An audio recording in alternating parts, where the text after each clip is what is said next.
Hey guys, what's going on?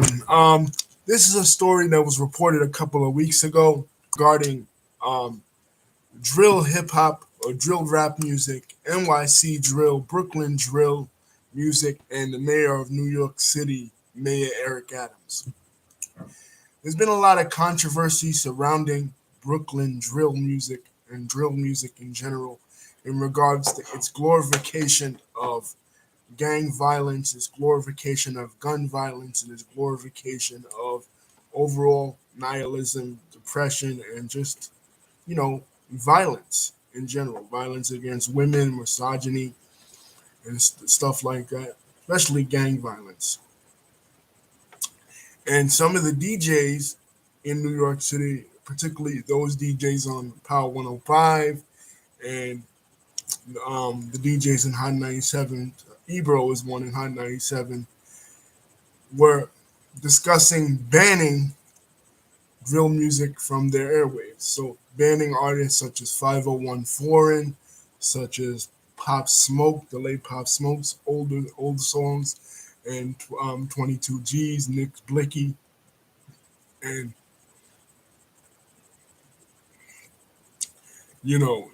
individuals like that from their airwaves because they feel like drill music just all it does is glorify violence all day long, and it's causing a lot of gang violence and gang activity in New York City, particularly between the two factions, the Wu and the Cho.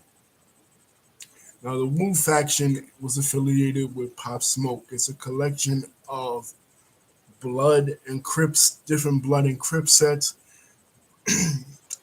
based out of New York City, particularly Flatbush, Canarsie, Evansfield, um, that area of Brooklyn, especially the GS9 sect of the Crips that Bobby Shmurda was affiliated with. And the Cho faction was Nick Blicky's faction, mostly, at least mostly their GDs, Gangster Disciples, and they're mostly based out of the Evansfield projects in Brooklyn.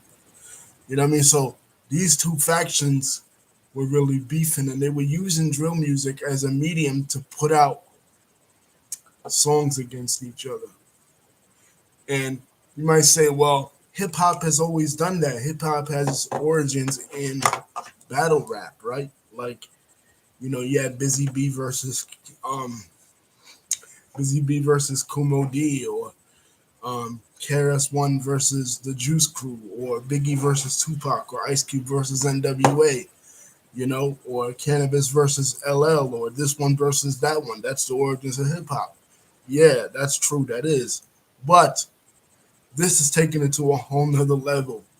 In the 90s, when all that went down, when gangster rap was on its ascendancy, once Biggie and Tupac died, the factions of Death Row Records and Bad Boy, they didn't continue beefing with each other after them two died. They didn't curse Biggie's name, they didn't curse Tupac's name. But in this situation, people are dead and they're still, mentioning their ops names.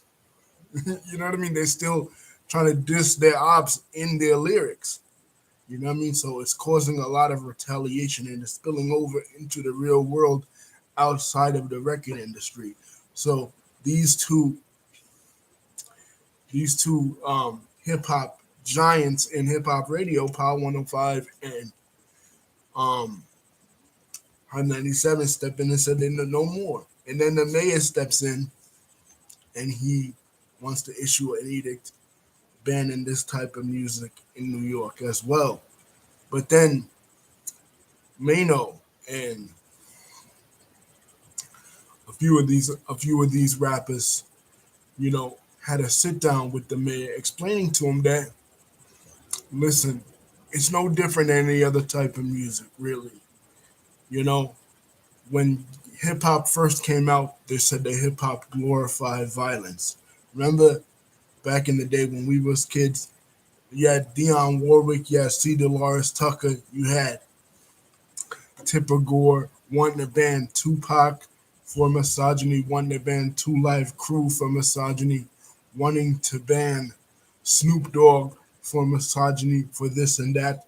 When rock and roll first came out on the scene, you had politicians protesting Elvis Presley shaking his hips on the Ed Sullivan show. You know what I mean? Because it was too sexual. When um, and also because of the racial dynamic, feeling that um, it was, bringing the races together by introducing white teens to black music, like Little Richard, for example. So they were against that, especially in the South. You know, and when jazz first came out, they were against that. They were against jazz because they said in the 20s and the 30s that it was wild jungle music. They were against NWA in the 80s because they were protesting police brutality, particularly in California. So we've always kind of seen this kind of fake outrage from politicians against music artists, against, you know, free expression of music. Look, for example, at the Super Bowl. We never thought that we would see in our generation people that was deemed as gangster rappers. Because that's the thing. What they call gangster rap, we never referred to it as gangster rap. The people that liked it, the people that was fans of it. To us, it was just West Coast rap or was G Funk, right? The people say the G stood for gangster. But gangster rap was a derogatory term used by the media and the enemies of it. And they were saying, oh, it's corrupting the youth, just like they said with any other type of music. And this is exactly what they're doing with drill. They're trying to take away youthful expression of, youthful musical expression. Look when WAP came out. WAP is not a drill song, but they tried to do the exact same thing with that.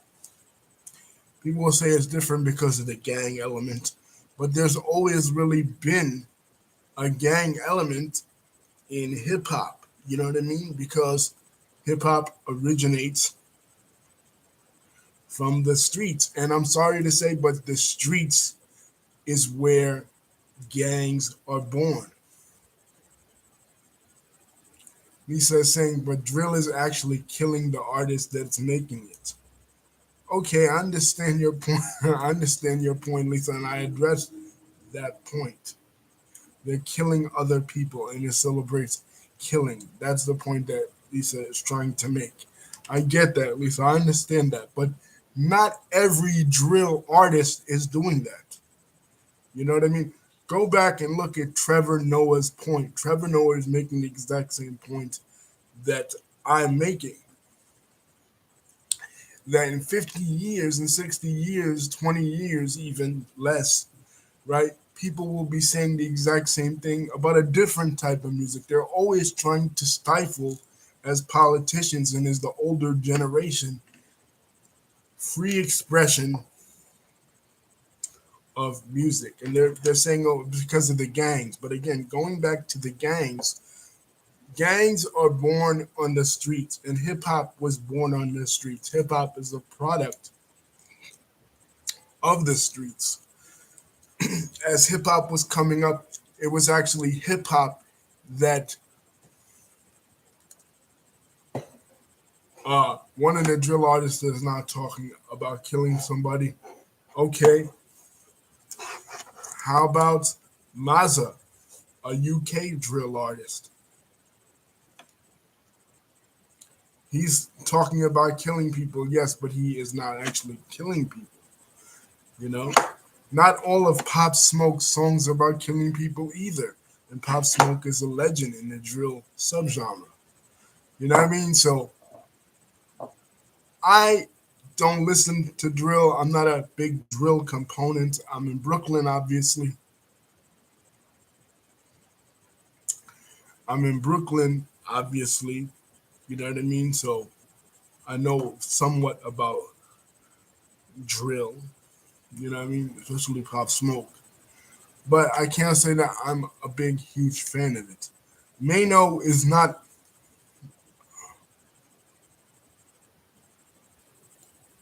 okay. Lisa is saying Pop Smoke is dead because of drill. But I'm not gonna sit here, Lisa, and say that I am in favor of banning a type of music, even if I don't listen to it, even if I hate it, even if I feel like that type of music is bad. I'm not for banning music. I'm not for banning free speech. The DJs on the radio, like Ebro, right? He could he can say that he's not gonna play it. That's okay. But when you have a politician like Eric Adams stepping in and trying to ban music, that's bad. You know what I mean? That is anti-American. You cannot have politicians, in my opinion, me as a libertarian, you cannot have politicians coming in trying to ban styles of music. You know, we've seen this play out and we've seen that it never really works because all it's going to do is draw attention to drill. It's going to make people want to listen to drill even more. You know what I mean? Because human nature is that you tell somebody not to do something and they go ahead and do it anyway.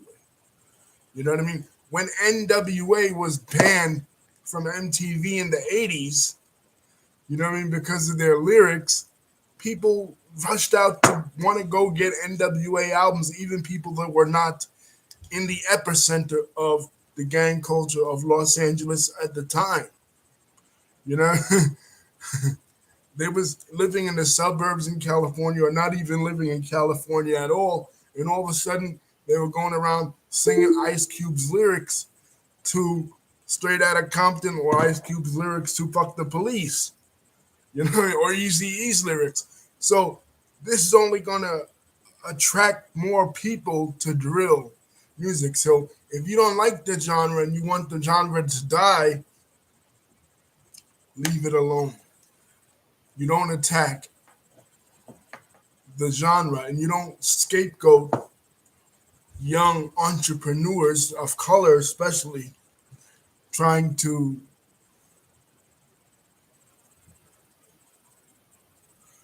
yeah, well, YouTube is very autocratic. YouTube is very limiting of free speech. We spoke about how YouTube and Facebook and other forms of social media, we talked about this before, how they're drifting, they drift into fascism. So that's nothing new. They ban political speech.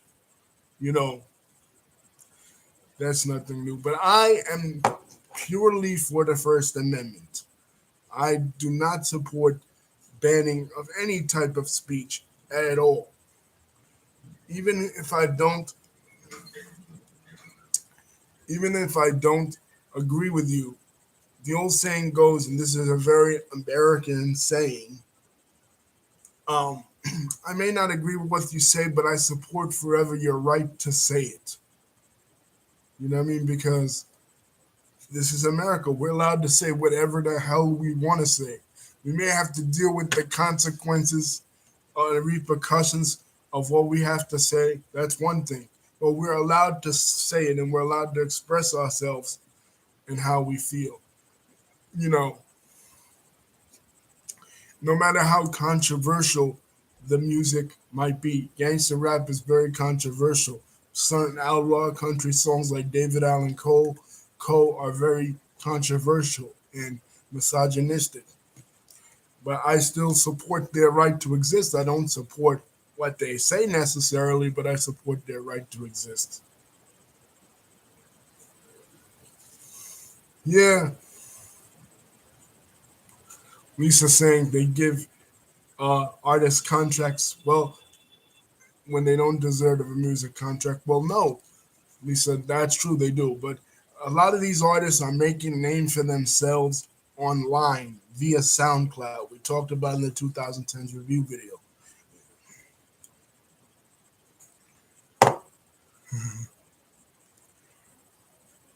They're making a name for themselves online. Look at how 6ix9ine got famous. Ever since Soldier Boy in the 2000s, when he used MySpace as a vehicle to get himself famous. We went, yeah, gangster music is not a thing anymore. We went through this in the 90s.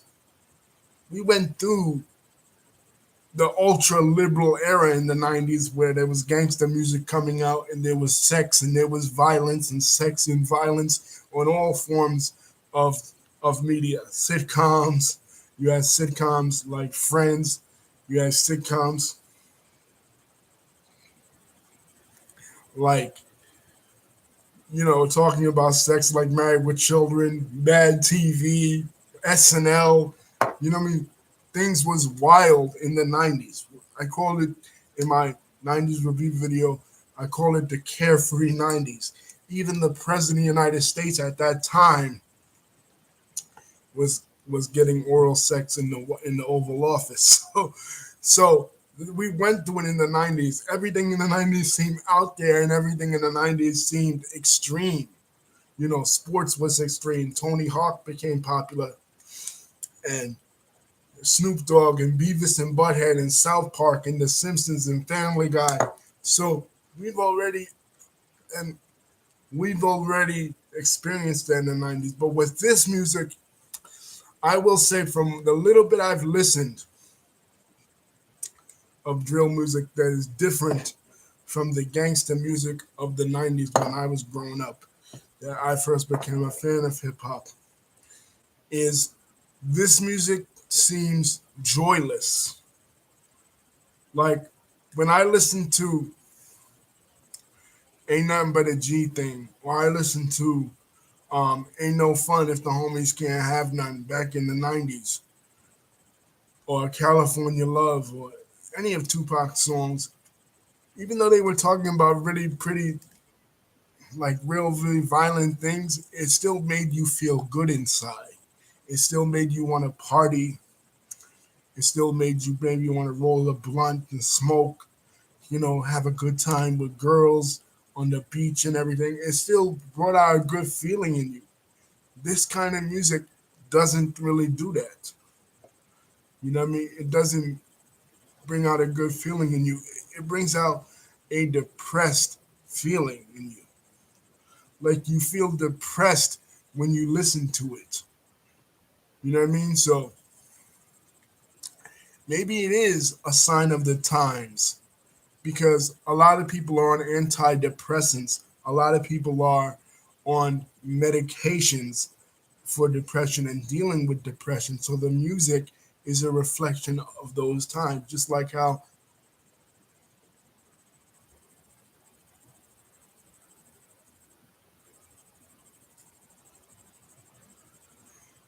yeah, just like how in the 90s we was carefree, so the music was carefree.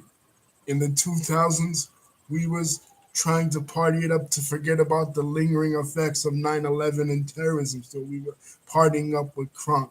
In the 60s, everything was political, the civil rights movement, the psychedelic movement. So the music reflected that with Jimi Hendrix and the Beatles and Motown and Martha Reeves and the Vandellas dancing in the street. In the 50s, everybody was nationalistic on the heels of World War II. So the music kind of reflected that, like Ballad of the Green Beret. In the 20s, you had Prohibition, you had the speakeasies, and everybody was partying up jazz style. So every era, the music is a reflection of that time and that place. Lisa is saying the NYC mayor can't ban drill music, but he can do something about the people in gangs who are involved because they are one of the reasons crime is high, especially in the projects. Yes, that is true. Crime is very high in the projects, and the gangs have taken over New York City in the projects. And Drill music's influence in New York City is one of the reasons why gangs that have their origins in Chicago are becoming popular in New York City, like the Gangster Disciples, the GDs. I spoke before about how the Cho faction of this war between the Wu and the Cho are influenced by the GDs. They're mostly GDs. And GDs are a gang that has their origins in Chicago. Little Dirk is a part of them, for example, to name a drill artist that is popular. Little Dirk is a part of them. The late King Von from Chicago is a part of them. And they started in Chicago in the 1970s. For example, a famous person that is a part of them as well, and one of their leaders and one of their founders, Larry Hoover, who's mentioned a lot in rap songs, especially in Rick Ross's rap songs. So the influence of drill music has made Chicago gangs spread to New York City. And Lisa is absolutely right. Because of that, there's been a spike in violence in gangs in New York. Yeah, yeah, he's not, but he works heavily with a lot of the kids, especially that are in gangs. I think he's a blood, but it's crazy that a Chicago gang has its origins in New York City. Has origins in Chicago and now it's spread to New York City. These kids are representing stuff they don't even know the meaning of. You know, you know what I mean? Kids are going to school with necklaces that are 6-point stars on them. Stars of David, six pointed stars that represent GDs and black gangster disciples, the other factions of folk. And they don't even know anything about what that means or what that really represents because it's not from their city. They don't have origins there. They probably wouldn't even be able to tell you who is Larry Hoover or who is David Barksdale. You know what I mean? They represent it, right? You know what I mean? So it's good the mayor is getting a hold of that. But a lot of drill don't sell a lot of drill artists short, Lisa, because a lot of drill artists, I don't know if you would consider him drill, but the baby or Lil Baby also in 2020 came out with a lot of Black Lives Matter stuff and have really tried their best to represent the conscious side of hip hop. So although I don't support none of the gang stuff, you know what I mean, with that's involved with drill, a lot of them do have a conscious side. So you can't discount that. It's just like Ice Cube. Ice Cube had a lot of violent stuff in his lyrics back in the day, but he also was involved with the Nation of Islam. He also was involved with Tupac. He was involved with Black Panthers, and he also had the gangster side. So a lot of these guys have a gangster side, but they also have a conscious side as well. You know what I mean? But Mayor Adams himself has a very unique perspective, being that he was a former police department, because a lot of people think, well, all the rappers and all the BLM activists and stuff, they're against cops completely, and they're against, you know, they're not for blue lives, right? But no, Mayor Adams is coming at it from a law enforcement perspective. And Mayor Adams has a very tough job on his hands because since they've relaxed a lot of the laws in NYC and since COVID, NYC is just crazy right now. I mean, look at the rapper Look at the drill rapper Lil TJ from the Bronx. He came out with that song Zoo York like 2 years ago, and that shit is true. New York has become like a war zone. You know what I mean? New York is at the level it was in the 1970s. You know, you saw that 1979 movie, The Warriors. Well, New York is at that level right now. You know what I mean? Back in the 70s, before hip hop was created, before the whole Avenue Treaty of 1971, there was tons and tons of gangs. There was the Black Spades, the Savage Nomads, the Jolly Stompers,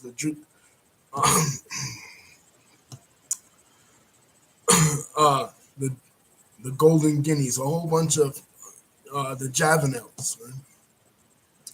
All these little gangs, it eventually consolidated and became part of the Universal Zulu Nation, Ghetto Brothers. Now it's similar to that too. It's like they have a lot of gangs in New York and no organization, no central body.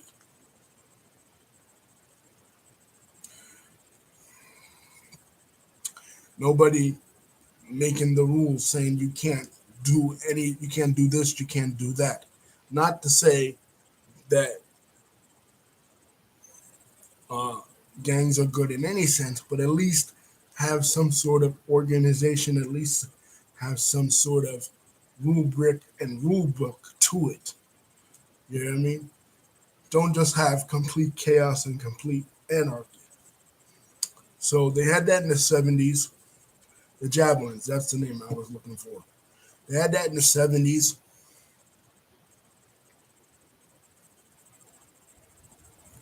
Yeah, trap music is related to drill, Lisa, but of course, trap music has its origins in Atlanta and more is more Atlanta club based.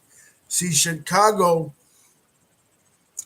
is music coming out of Chicago is going to have a more gang based flavor because Chicago is home to a lot of these gangs. The gangs in New York did not become national gangs. They, they were they were local. You know, they were localized gangs, and we said it yesterday in the video about AW purchasing ROH that big franchises, uh, big franchises come in and they take over the little localized ones. So that's what happens. That every state had their own little gangs, little factions, and some gangs became national. And none of New York's gangs really became national because when hip hop was introduced in the mid to late 70s, conscious groups like the Universal Zulu Nation and the Ghetto Brothers stopped all the and the 5% Nation, the Nation of Gods and Earths, they stopped all the violence among the New York gangs and all the New York gang violence stopped. So none of the New York based gangs ever became nationwide. In other cities like Chicago, that didn't happen. Those gangs did become nationwide. Those gangs did spread out, especially with the advent of crack in the 1980s. They spread out to other states, like the Gangster Disciples, and like the Vice Lords, and like the Black Keystone Rangers, who became the Black Keystone Nation, who became the El Rukins. They spread out to other states. The New York gangs didn't. And gang violence by the 1980s in New York was pretty much dead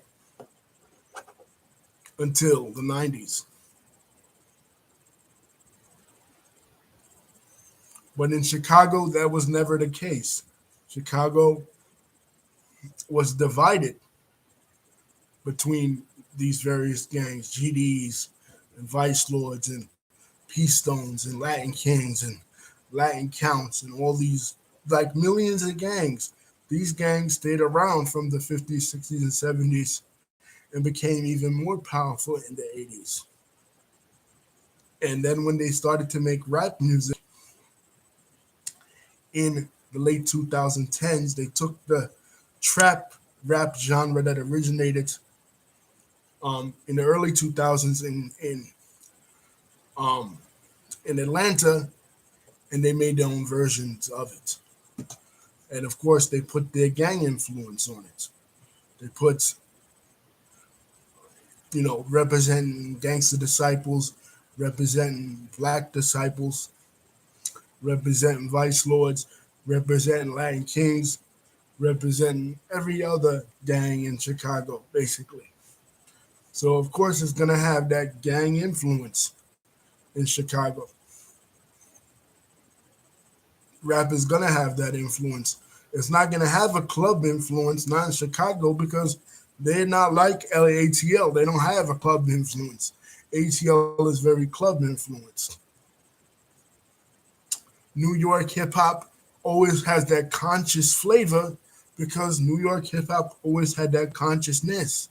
They always had the influence of the 5% Nation and the Universal Zulu Nation and the five elements of hip hop. That's a part of NYC hip hop culture that doesn't exist really in other states. And the West Coast, well, we know about the West Coast gangster rap and the origins of the Crips and the Bloods that go back to the late 60s and 70s. But the but um but the Chicago gangs and stuff, the Chicago gangs and crews, they go back even further than the 60s and 70s. They go back to the 40s and 50s, like with the Kings, 1945 with the Kings, the early 1950s with the Vice Lords, and the early 1950s with the P Stones. And I'm pretty sure the Gangster Disciples too, way before they formed the Folks Alliance under the 6 Point Star. Lisa's saying uh, she doesn't think that the mayor of New York wants another Biggie and Tupac situation. No, we don't want to see nobody else die. But then again, Lisa, we've already had a Tupac and Biggie situation already in New York with Pop Smoke's death. Yeah, Pop Smoke wasn't a huge star. He was up and coming. He didn't die in New York. And I really don't think his beef was a product of what we're talking about. Nick Blicky was more Nick Blicky's death was more of this kind of beef. Now, a guy you can check out that is really knowledgeable about this sort of stuff is Trap Law Ross. Trap Law Ross, he's like an encyclopedia of gang shit, street shit, trap music, drill music. He's like people be a hafiz for the Quran. Well, he is like a hafiz for this, right? He knows everything about it. But the funny thing about him is he's a white guy from the UK. And why I bring up the UK in this is very important because the UK was the second place that drill spread to. Drill started in Chicago in the late 2010s, right, with the likes of Chief Keef and everything. G Herbo's another guy. But then it spread from Chicago to the UK, and the UK artists have kind of made it their own in the suburb of the UK that is predominantly black called Brixton. And they've kind of put their slang on it, they've kind of put their spin on it. And it's from the UK that a lot of the Brooklyn drill rappers get their influence. Because remember, a lot of people in Brooklyn, but even Pop Smoke, they're from Jamaican families, they're from West Indian families, and Jamaican families and West Indian families that have relatives in the UK because those are former British colonies. So West Indian people, like Dominicans, not Dominicans from Dominican Republic, Dominicans from Dominica, or Belizeans, or Jamaicans, or Bajans, or Trinidadians, traveled back to the UK. So as they traveled back to the UK and Brooklyn, you start to see a cross pollination of Brooklyn rappers and UK rappers.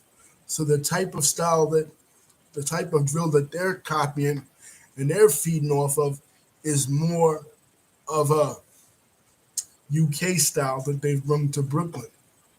So they use a lot of UK slang like the brev and the mandem and roadman, what they call roadman rap in drill, in the Brooklyn based drill, than they would in the original drill. So that's interesting, especially when you consider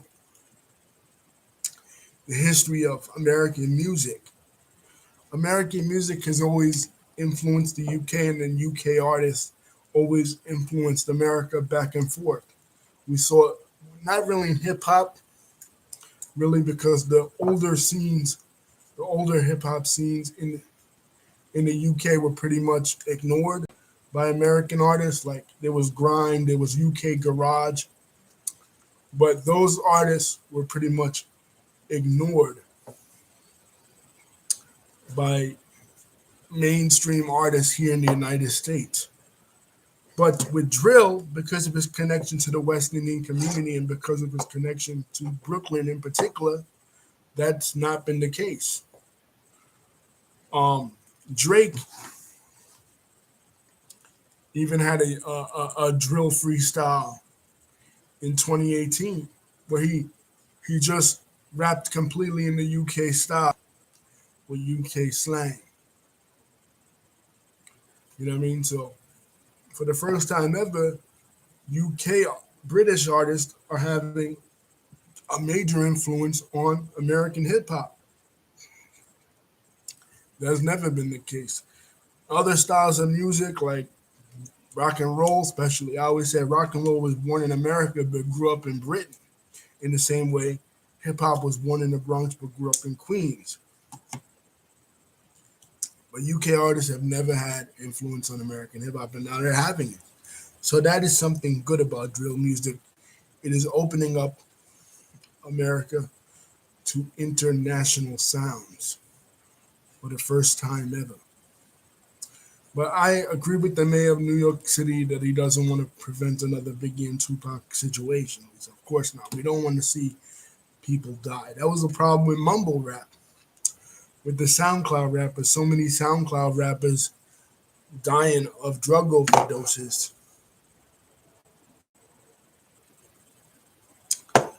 Um,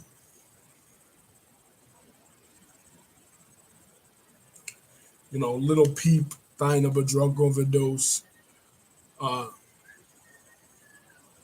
Lil Xan overdose, Mac Miller overdose. So many of these rappers dying of drug overdoses and mumble raps praise of opiates that people had to put a stop to. But the fans will put a stop to it, by not listening to it and by moving on from it, rather than politicians stepping in and trying to put a stop to it.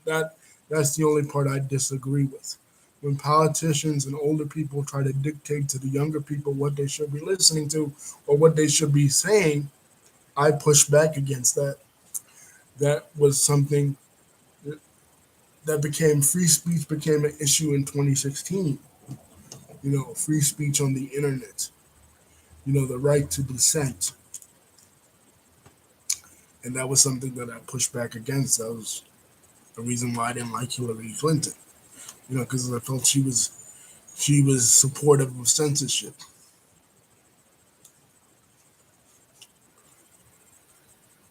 But anyway, that's my thoughts on it. I don't support uh, the government banning drill rap. I don't really necessarily support the violence, the level of the violence in the drill rap, and people dissing like FBG Duck's mother or King Von's mother, like Hassan Campbell and stuff.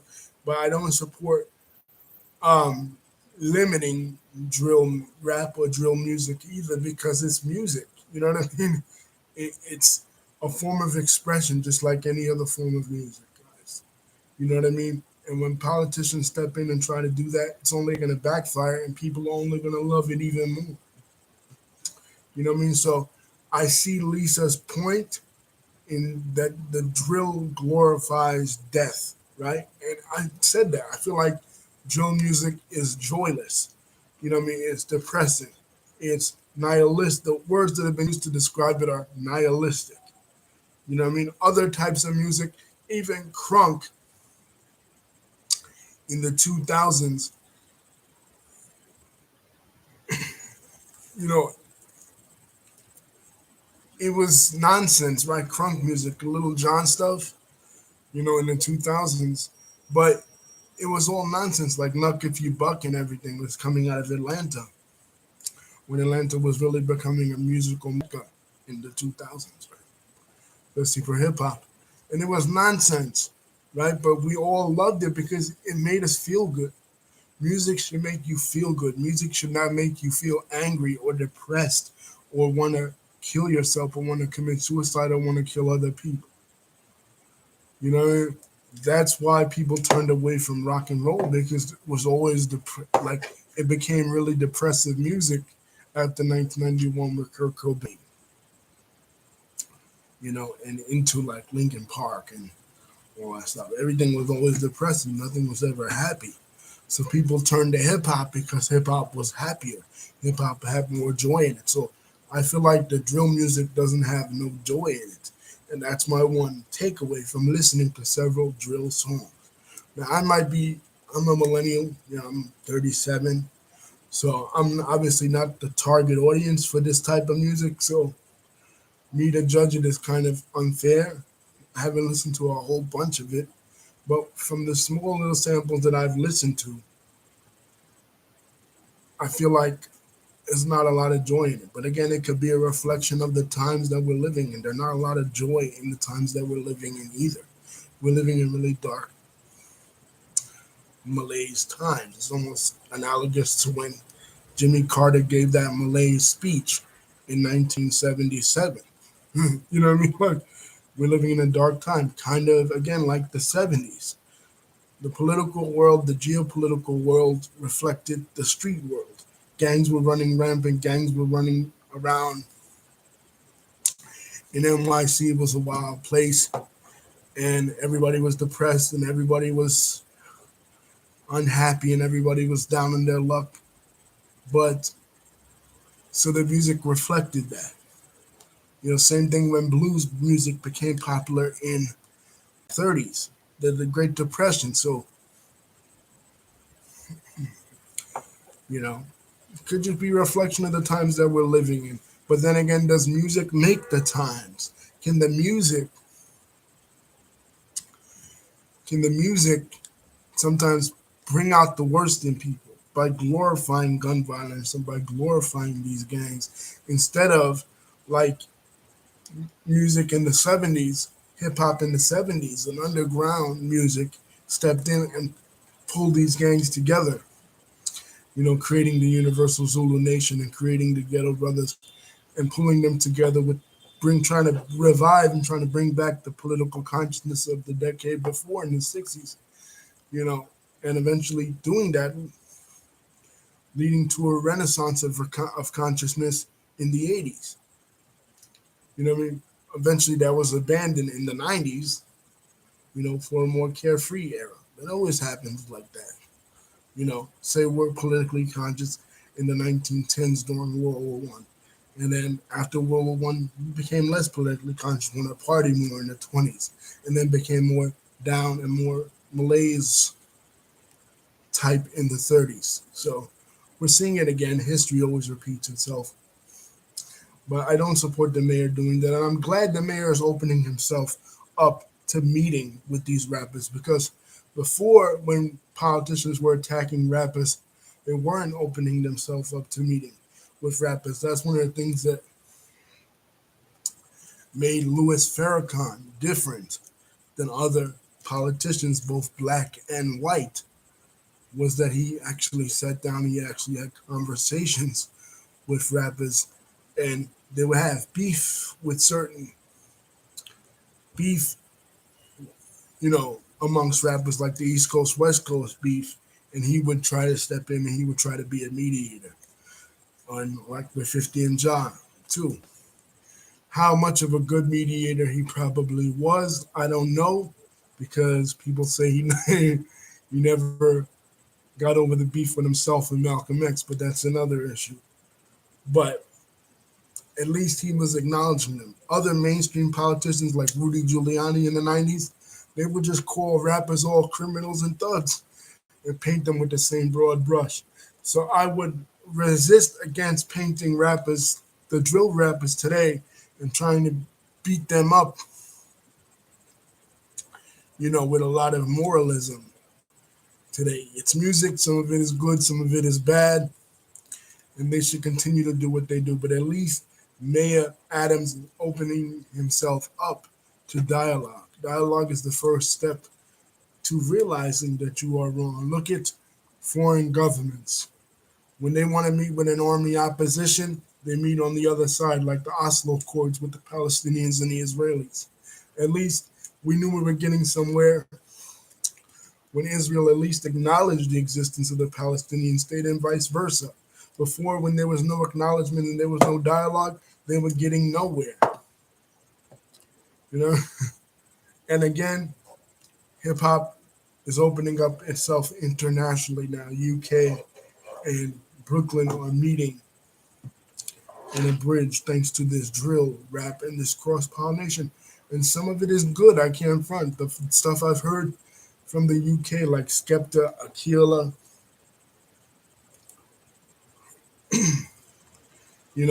artists like that, they're pretty good. You know what I mean? UK artists are doing big things in the drill subgenre of rap. So I can't um, begrudge them for that. Skepta did a remix of Welcome to the Party with him and Nicki Minaj. That was fire. You know what I mean? So I like a lot of that, a lot of UK rap, UK drill that I've come across. So I can't begrudge them for that. But the violence area, area,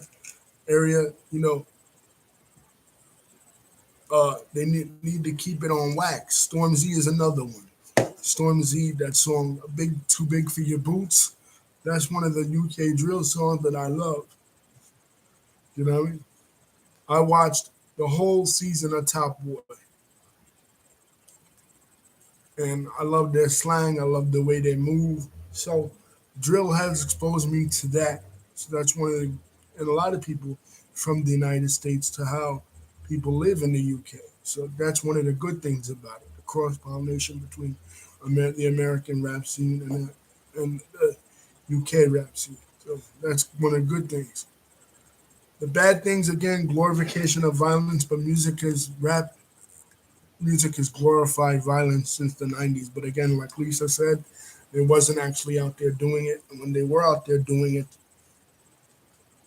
they weren't out there praising the ops of the people that they were doing it against. So that's one of the bad things. If they could just keep it on wax and keep it to the origins of hip hop, the battling like we used to do back in the day, then that would be good. Just keep it on record. Don't glorify the violence and go out there doing the violence.